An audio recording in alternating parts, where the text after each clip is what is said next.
रीना की नई नई शादी हुई थी। वह नई नवेली दुल्हन की तरह थी। रात को 1 बजे रीना को लैट्रिन लगती है। दरअसल उसका पेट खराब था, इसलिए शौच के लिए वह अपने कमरे से बाहर आती है तो सामने उसके ससुर जी का कमरा था। ससुर जी के कमरे के बाहर उसकी जेठानी सिंधु खड़ी हुई थी। रीना ये सब देखकर चौंक जाती है और सोचती है आखिर जेठानी जी ससुर के बाहर कमरे के बाहर क्या कर रही हैं। वह ध्यान से देखती है तो जेठानी के हाथ में एक देसी तेल से भरा हुआ एक कटोरा था। उसके बाद ससुर का गेट खुलता है और जेठानी अंदर चली जाती हैं। रीना यह सोचने लगती है आखिर जेठानी जी अंदर क्या करने गई हैं, वो भी रात के 1 बजे। उसके बाद रीना शौच के लिए चली जाती है। रीना शौच के बाद वापस अपने कमरे की तरफ आती है तो वहीं खड़े होकर जेठानी का इंतजार करने लगती है और वह सोचने लगती है आखिर क्यों अपने ससुर के कमरे में गई। और काफी देर वो इंतजार करती है तो देखती है ससुर का कमरा खुलता है और जेठानी जी कमरे से बाहर आती हैं। जेठानी जी लंगड़ा लंगड़ा के बाहर आ रही थी। उनका जो शरीर था वह काफी लाल सा हो गया था और बेचारी करार रही थी और करारती हुई वह अपने कमरे में जाती हैं और वहां से दरवाजा बंद कर लेती है। रीना ये सब देख रही थी। मन ही मन सोचने लगी कि आखिर जेठानी जी के साथ ऐसा क्या हुआ है कि वह लंगड़ा कर चल रही हैं। रीना यह सोचते सोचते अपने कमरे में जाती है और कमरे का दरवाजा बंद करके अपने पति के साथ सो जाती है।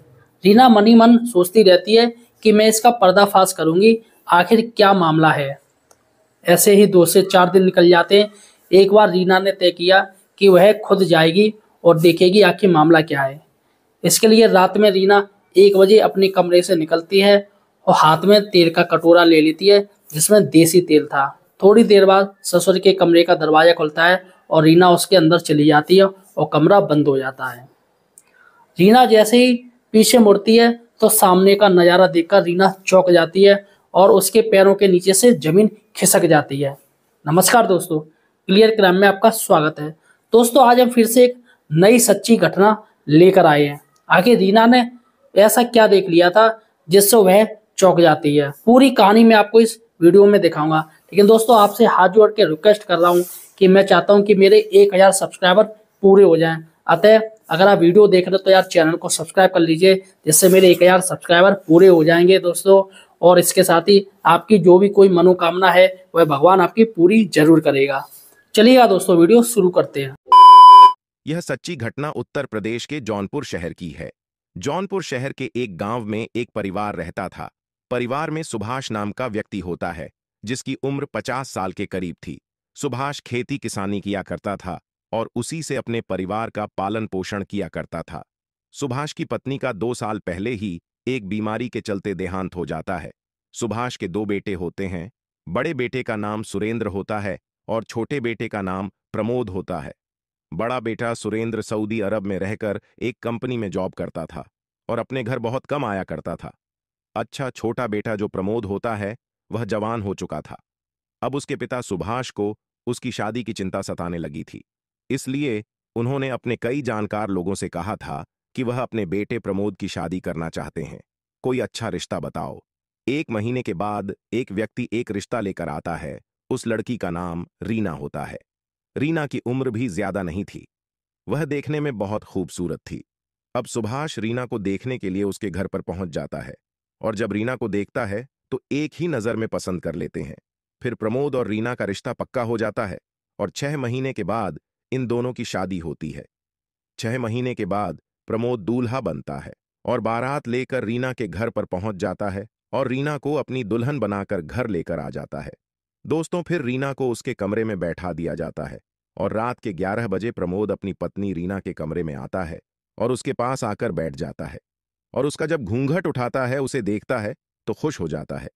फिर वह 1 घंटे तक रीना से बातचीत करता है और थोड़ी देर के बाद यह दोनों संबंध बनाने लगते हैं, एक दूसरे के साथ सुहागरात मनाते हैं और जब थक जाते हैं तो फिर सो जाते हैं। फिर अगले दिन जब सुबह होती है तो जो शादी में मेहमान आए हुए थे वह जाने लगते हैं। फिर दोपहर का खाना पीना खाते हैं और इस तरीके से शाम हो जाती है। अब रात के 10 बजे करीब रीना अपने पति प्रमोद का आने का इंतजार करने लगती है।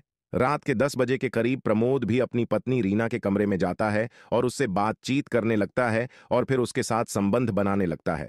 रीना अपने पति प्रमोद की मर्दानगी से काफी खुश थी।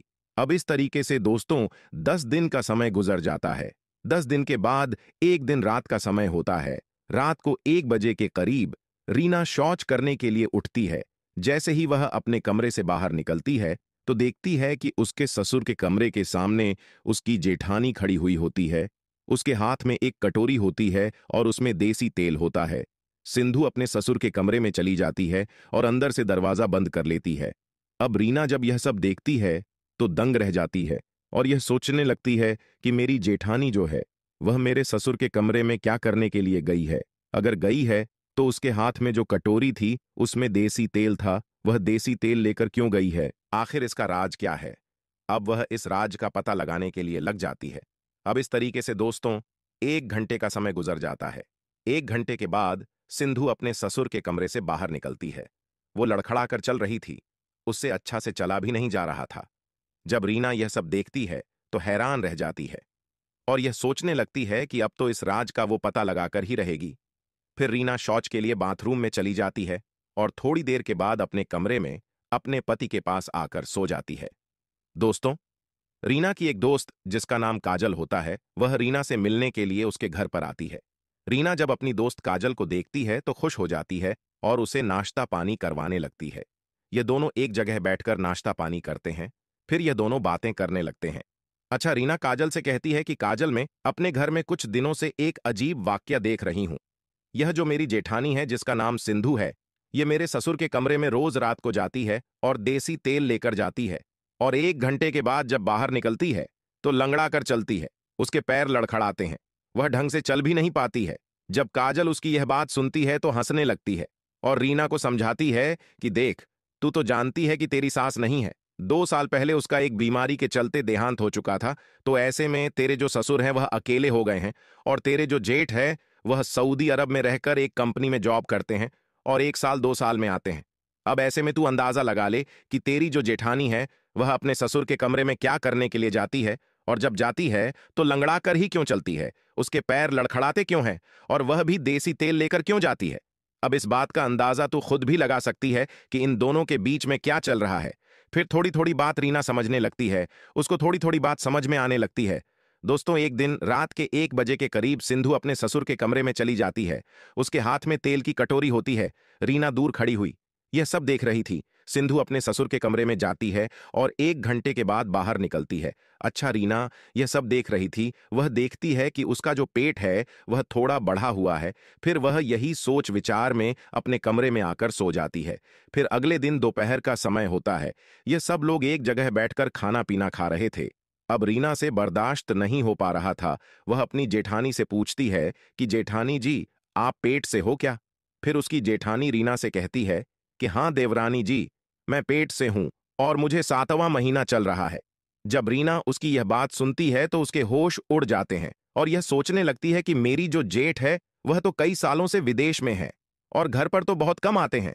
आखिर मेरी जेठानी प्रेग्नेंट कैसे हो सकती है? अब उसके दिमाग में यह विचार चल रहा था कि आखिर मामला क्या है। अब उसने मन में ठान लिया था कि वह अब इस राज्य का पता लगाकर ही रहेगी। दोस्तों, एक दिन रात के 12 बजे रीना अपने कमरे से निकलती है और एक कटोरी में देसी तेल लेती है और ससुर के कमरे में पहुंच जाती है। उसके ससुर के कमरे में पूरा अंधेरा था, कोई भी लाइट नहीं जल रही थी। उसका ससुर सुभाष रीना का हाथ पकड़ता है और अपनी ओर खींच लेता है और उसको बाहों में भर लेता है और उससे कहता है कि मेरी जान, आज तो तुम बहुत जल्दी आ गई हो, क्या बात है? अच्छा, रीना कुछ बोलती नहीं है। फिर सुभाष उसके साथ छेड़छाड़ करने लगता है, उसके साथ अश्लील हरकतें करने लगता है। फिर रीना इसका विरोध करने लगी थी लेकिन कुछ बोल नहीं पा रही थी और अपने आप को छुड़ाने की कोशिश कर रही थी। फिर सुभाष को गुस्सा आ जाता है और उससे कहता है कि सिंधु, तुम जानती हो कि हमारा रिश्ता क्या है, हम रोज रात में क्या काम करते हैं, तुम जानती नहीं हो, आज तुम्हें क्या हो गया है? फिर रीना अपने ससुर से छूट के अपने कमरे में चली जाती है और अपने पति प्रमोद को उठाती है और उससे कहती है कि तुम्हारे पिताजी हमारे साथ बहुत गलत हरकत कर रहे हैं, तुम चलो। और आज उनकी सच्चाई का मुझे पता लग चुका है कि वह मेरी जेठानी के साथ रोज रात में क्या काम करते हैं। फिर प्रमोद को लेकर वह अपने ससुर के कमरे में पहुंच जाती है और अपने ससुर से कहती है कि ससुर जी, तुम्हारी सच्चाई का आज मुझे पता लग चुका है, तुम मेरी जेठानी के साथ रोज रात में क्या करते हो। फिर सुभाष रीना की जब यह बात सुनता है तो उस पर हंसने लगता है और रीना से कहता है कि तुम्हें अगर यह सच्चाई का पता लग ही चुका है तो एक सच्चाई का पता और लगना चाहिए, जिसे जानना तुम्हारे लिए और जरूरी है।